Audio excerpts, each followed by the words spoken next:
за 20 дена. Тренировки, филми, кафе. Поста е нещо, което те подготвя духовно и те зарежда и ти дава духовно оръжие. А аз постя само когато имам убеждение. И в един момент толкова много хора се събраха около мен, дето постят, да търсят Божието лице и си викам, какво се случва тук? Уж и аз съм християнка, и аз обичам Бог, обаче нямам никакъв потик към постенето. Здравейте, скъпи приятели! Наскоро пуснах едно запитване в Инстаграм, за кое бихте искали да чуете, за пост или за молитва. И много хора са отговорили и за пост, и за молитва, и днес ще споделям за пост. Веднага ви предупреждавам, че аз не съм аксиомата и не съм абсолютната истина. И просто ще споделя моя опит. Тази година, в началото на годината, за пръв път постих 20 дена. Даже не бяха 21 ден, защото 21 ден реално беше рождения ми ден. И просто нямаше смисъл, така иначе щях да го празнувам. 20 дена постих, като... сега ще разкажа малко историята. В края на декември, когато църквата, която посещавам, постеше църковно и всичко беше организирано и чинно, Владислава реши, че понеже няма убеждение, няма да пости с църквата си. Аз постя само когато имам убеждение. После отивам да празнувам Нова година при една моя скъпа приятелка в Пловдив и те постят. И в един момент толкова много хора се събраха около мен, дето постят, да търсят Божието лице и си викам, какво се случва тук? Уж и аз съм християнка, и аз обичам Бог, обаче нямам никакъв потик към постенето. За мен поста винаги е бил нещо, което правиш, когато търсиш усилено Божието лице за нещо си. Някакъв пробив, откровение, да се отвори възможност, вратата, да се промени ситуацията, в която се намираш. Тоест нещо конкретно, за което се съгласяваш, че ще постиш. Някакви общи каузи, църковно ниво, съжалявам, не съм ги препознала все още. Може би обичам храна. Казвам ви директно в прав текст това, което е. Но рядко постя. Не ми е силната страна и поради режими и диети, към които съм се придържала в предишните години, аз изтръпвах само от една дума пост, просто започва да ми трепери клепача, защото и без това се ограничавам страшно много. И тук ми казваш, че въобще трябва да спра, да ям. Той има видове постене, но в моята глава има само един.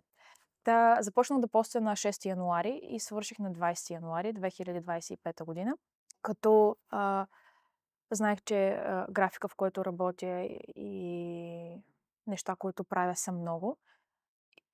И трябваше да подходя много мъдро. Не исках да си разваля стомаха. Исках да е нещо духовно, което правя. И реших, че нямам нищо конкретно, за което искам да постя. Искам просто да се приближавам към Бог. И това да е моето пречистване и моята жертва заради Него самия. Заради нашето взаимоотношение. Тоест, това е моята стъпка, моята жертва, просто защото искам да го направя. Това е бил моят мотив. За някой може да не е достатъчен, за другите пък е глупав, но за мен беше ок, за да се леша от това, което съм се решила. Аз изгледах видеята, как по правилния начин да подходя към храната най-вече и от какво да се ограничавам. И съм се ограничила от нещата, които обичам. В продължение на 20 дена не съм гледала съдържание по-различно от духовно такова, никакви филми, защото филми имат голямо значение в живота ми, особено душевни филми. Те те разсейват. Това е друг свят, в който се потапяш и се отнасяш. И просто реших, че искам да съм фокусирана. И съдържанието, което пусках, беше или госпел музика, или проповеди, курсове, обучение. Това беше. Тоест ограничавах се на ниво какво влиза в очите ми, в ума ми, какво после се разгражда и става част от моите мисли. Редуцирах количество тренировки. Това е една от слабостите ми. Аз се спомням как имаше моменти, в които просто съм на кантар, дали да остана вкъщи, да се помоля да имам лично време или да отида в фитнеса. И такива премеждания съм имала. И това е моя препъни камък. И си казах, че в продължение на 20 дена ще редуцирам тренировките, ще тренирам вкъщи. Бях без продукти с животинско съдържание, без млечни продукти, които страшно много обичам, без сладко, нали, изкуствено сладко, но съм си яла форми и различни комбинации форми, банани и какао. И съм се отказала от кафето, което беше, нали, нещо довършващо. Защото тези, които ме познават по-добре, знаят, че аз пия кафе само заради вкуса. Майко мила, как ми се разказа играта. Първата седмица имам чувство, че то не беше пост, то беше едно оцеляване. Първите 3 дена те цепи главата и не знаеш кой свят се намираш. Ти не просто не се приближаваш към Бог. Ти просто имам чувство, че се държиш за скалата и висиш просто се държиш с двата пръста и се държиш с последни сили, само да не те издуха вятъра. Такива усещания имах. Постоянно ти се спи.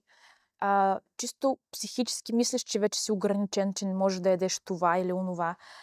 И първата седмица беше едно нагаждане. Едвам си влачих краката и си викам, това ли е поста, Боже? Но рутината ми беше сутринта ставам, както обикновено, и чета Божието Слово. И вечерта имах време да се моля.